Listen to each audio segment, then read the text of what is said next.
क्योंकि पंचायत चुनाव में साफ दिखता है किस जाति का झुकाव किस दल की तरफ है, गांव में किस पार्टी की पकड़ मजबूत है और कौन सा नेता जमीनी स्तर पर प्रभावशाली है। और यही वजह है कि सभी राजनीतिक दल पंचायत चुनाव को बेहद गंभीरता से लेते हैं। पन्ना प्रमुख से लेकर बूथ स्तर तक संगठन सक्रिय है।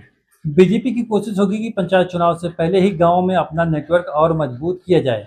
वहीं दूसरी तरफ विपक्षी दलों के सामने भी बड़ी चुनौती है। समाजवादी पार्टी, बहुजन समाज पार्टी और कांग्रेस सभी दल गांव में अपनी राजनीतिक जमीन बचाने की कोशिश कर रहे हैं, क्योंकि अगर गांव हाथ से निकले तो विधानसभा चुनाव में भी नुकसान माना जाता है। अब जरा पीछे चलते हैं।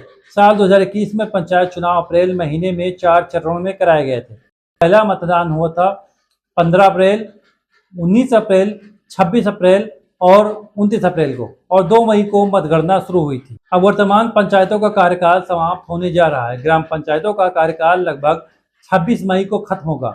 क्षेत्र पंचायतों का कार्यकाल 29 जुलाई तक रहेगा। जिला पंचायतों का कार्यकाल 11 जुलाई तक समाप्त होगा। हालांकि चुनाव भले टलते नजर आ रहे हों, लेकिन गांव में राजनीतिक हलचल अभी भी तेज हो चुकी है। संभावित उम्मीदवार लगातार बैठकों में हिस्सा ले रहे हैं और समर्थकों को सक्रिय कर रहे हैं।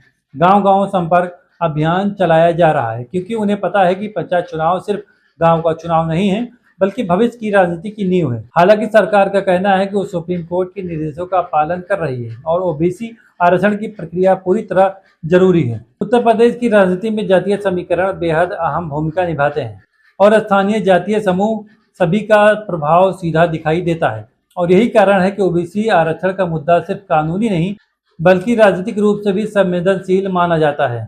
गांव में भी लोगों की राय बटी हुई नजर आती है। लोगों का कहना है कि अगर आरक्षण सही तरीके से तय करना है तो समय लगना स्वाभाविक है। अब बहुत सारे लोग सोचते हैं कि पंचायत चुनाव सिर्फ गांव तक सीमित है, लेकिन ऐसा बिल्कुल नहीं है। यहीं से तैयार होते हैं भविष्य के विधायक, सांसद, जिला स्तर के नेता और बड़े राजनीतिक चेहरे। यानी पंचायत चुनाव भारतीय लोकतंत्र की सबसे मजबूत नींव मानी जाती है।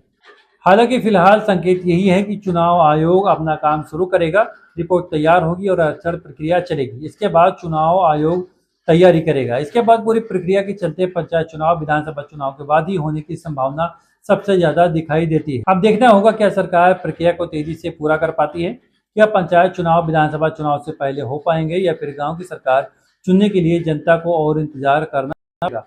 इन सवालों को जवाब आने वाले महीनों में साफ होंगे। फिलहाल इस खबर पर आपकी राय है, क्या पंचायत चुनाव समय पर होने चाहिए या पहले आरक्षण प्रक्रिया पूरी होनी चाहिए? अपनी राय हमें कमेंट में जरूर दीजिए। ये वीडियो आपको पसंद आई हो तो हमारे वीडियो को लाइक करें, अपने दोस्तों से शेयर करें, हमारे चैनल को सब्सक्राइब करें। और ये वीडियो देखने के लिए आपका बहुत बहुत शुक्रिया। जय हिंद।